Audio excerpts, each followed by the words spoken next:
Welcome back, everyone. Here we are with a new book to me and you, Miss Rumphius. I got this book at the library. Honestly, didn't know anything about it. Read it through. It was pretty good. And I love the illustrations, so that always sways me in a book. So here we go with Miss Rumphius, Story and Pictures by Barbara Cooney.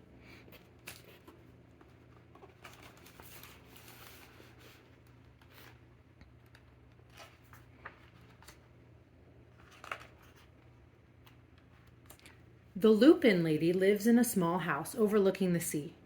In between the rocks around her house grow blue and purple and rose-colored flowers. The Lupin lady is little and old, but she has not always been that way. I know. She is my great aunt, and she told me so.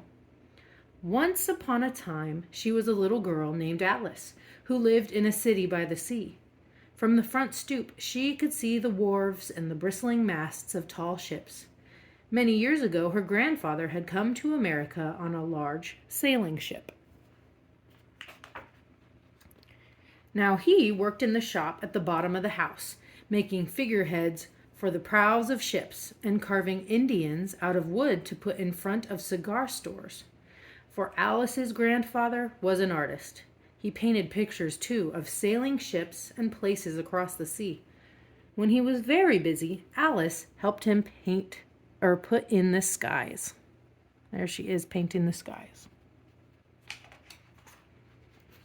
In the evening, Alice sat on her grandfather's knee and listened to his stories of faraway places. When he had finished, Alice would say, "When I grow up, I too will go to faraway places, and when I grow old, I too will live beside the sea." "That is all very well, little Alice," said her grandfather, "but there is a third thing you must do." "What is that?" asked Alice. "You must do something to make the world more beautiful," said her grandfather. "All right," said Alice, but she did not know what that could be. In the meantime, Alice got up and washed her face and ate porridge for breakfast. She went to school and came home and did her homework. And pretty soon she was grown up. Then my great aunt Alice set out to do the 3 things she had told her grandfather she was going to do. She left home and went to live in another city far from the sea and salt air. There she worked in a library, dusting books and keeping them from getting mixed up, and helping people find the ones they wanted. Some of the books told her about faraway places. People called her Miss Rumphius now.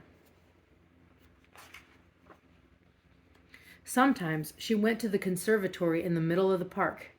When she stepped inside on a wintry day, the warm, moist air wrapped itself around her, and the sweet smell of jasmine filled her nose. "This is almost like a tropical isle," said Miss Rumphius, "but not quite." So Miss Rumphius went to a real tropical island where people kept cockatoos and monkeys as pets. She walked on long beaches, picking up beautiful shells. One day she met the Bapa Raja, king of a fishing village. "You must be tired," he said. "Come into my house and rest." So Miss Rumphius went in and met the Bapa Raja's wife. The Bapa Raja himself fetched a green coconut and cut a slice off the top so that Miss Rumphius could drink the coconut water inside. Before she left, the Bapa Raja gave her a beautiful mother-of-pearl shell on which he had painted a bird of paradise and the words, "You will always remain in my heart." "You will always remain in mine too," said Miss Rumphius. My great Aunt Alice Rumphius climbed tall mountains where the snow never melted. She went through jungles and across deserts. She saw lions playing and kangaroos jumping, and everywhere she made friends she would never forget. Finally, she came to the land of the lotus eaters, and there, getting off a camel, she hurt her back. "What a foolish thing to do," said Miss Rumphius. "Well, I have certainly seen faraway places. Maybe it is time to find my place by the sea." And it was, and she did. Oops. From the porch of her new house, Miss Rumphius watched the sun come up. She watched it cross the heavens and sparkle on the water. and she saw it set in glory in the evening. She started a little garden among the rocks that surrounded her house, and she planted a few flower seeds in the stony ground.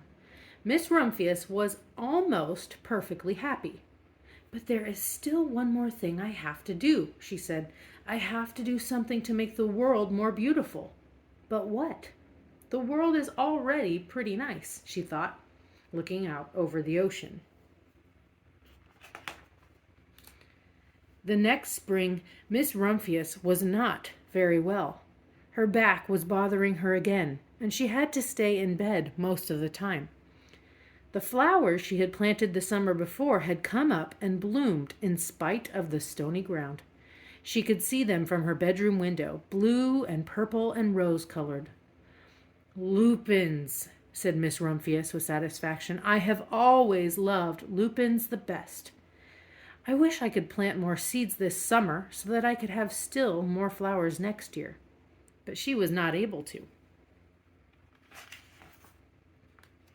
After a hard winter, spring came. Miss Rumphius was feeling much better. Now she could take walks again. One afternoon, she started to go up and over the hill where she had not been in a long time. "I don't believe my eyes," she cried when she got to the top, for there on the other side of the hill was a large patch of blue and purple and rose-colored lupins. "It was the wind," she said as she knelt in delight. "It was the wind that brought the seeds from my garden here. And the birds must have helped." Then Miss Rumphius had a wonderful idea. She hurried home and got out her seed catalogs. She sent off to the very best seed house for 5 bushels of lupin seed. All that summer, Miss Rumphius, her pockets full of seeds, wandered over fields and headlands, sowing lupins. She scattered seeds along the highways and down the country lanes. She flung handfuls of them around the schoolhouse and back of the church. She tossed them into hollows and along stone walls.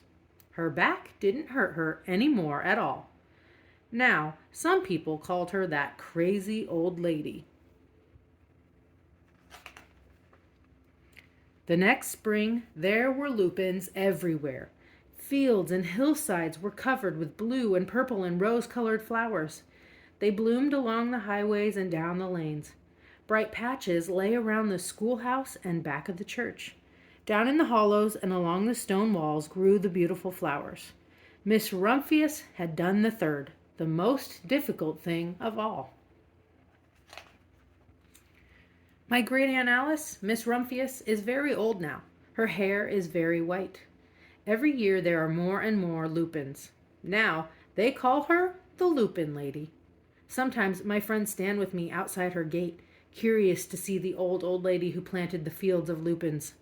When she invites us in, they come slowly. They think she is the oldest woman in the world. Often she tells us stories of faraway places. "When I grow up," I tell her, "I too will go to faraway places and come home to live by the sea." "That is all very well, little Alice," says my aunt, "but there is a third thing you must do." "What is that?" I ask. "You must do something to make the world more beautiful." "All right," I say. But I do not know yet what that can be. The end.